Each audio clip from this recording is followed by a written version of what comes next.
असती तर घाईघाईने ती रेड आणि ब्लू रेषा या शहराला लादली गेली नसती। म्हणून मोमेराम गबलने छुरी काल पण सुद्धा ते बोलले की नगरपालिका भ्रष्टाचार मुक्त करायची, पण भ्रष्टाचार अड्डा यांच्याच कार्यालयातनं चालतो असं मी त्यांना सांगेन। 3 तारखेनंतर आज खरं टीकाटिप्पणी करण्याचं हे नाही, पण 3 तारखेनंतर त्यांनी आज खरोखरच जेवढ्या गोष्टी ते बोललेले आहेत आमच्यावर, जेवढी टीका टिप्पणी केलेली, एकही भ्रष्टाचाराचा मुद्दा त्यांनी जर तुम्ही सर्व पत्रकारांना बोलायचं व्यासपीठावर कागदोपत्री घेऊन बसायचे, त्यांनीच मागच्या स्टेडियर सारखा मुद्दा उपस्थित केलेला होता।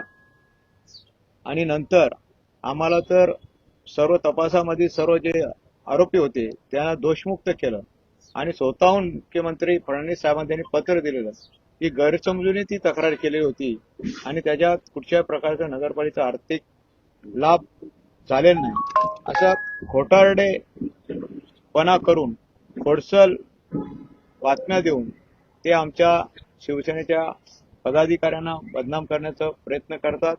पण ही बदलावरची जनता सुज्ञ, ही कधी त्याला भीक घालणार नाही।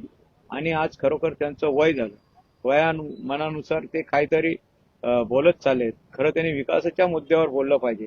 काल मुख्यमंत्री साहेब बोले की मी इथं कोणाला शिव्या शाप किंवा टीका करण्यासाठी आलो नाही, आम्ही या बदलापूर शहरासाठी एक ब्लूप्रिंट तयार केलेली आहे। आणि नक्कीच कालच त्यांनी एक मेट्रो सारखी घोषणा केली, मेट्रो 15 ही रामभाऊ आणि वामन म्हात्रेच्या स्वप्नातली मेट्रो आहे।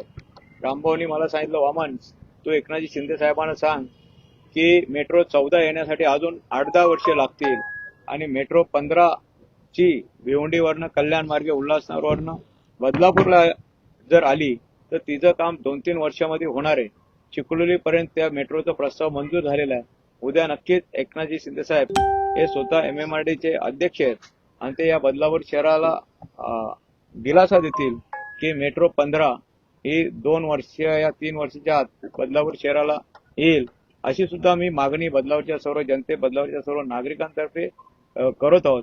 सरकार प्रकल्प आहे तो सुद्धा उभारण्यासाठी MMRDच्या माध्यमातून ते निधीची मागणी मी करणार आहे आणि नक्कीच ती निधी सुद्धा देतील। जो फ्लावर ब्रिज आहे आमचा दत्त चौक ते समर चौक पर्यंत, जेणेकरून बाजारपेठेमध्ये जी ट्रॅफिक आहे ती ट्रॅफिक सुद्धा होणार नाही। या ठिकाणी चांगलं क्रीडा संकुल मला करायचंय, ते क्रीडा संकुल बांधण्यासाठी सुद्धा भरीव निधी आम्ही त्यांच्याकडनं मागणार आहोत। एक आंतरराष्ट्रीय दर्जाचं स्विमिंग टँक असावं त्यासाठी सुद्धा त्यांच्याकडनं आम्ही निधी मागणार आहोत। जे सांस्कृतिक मंत्रालय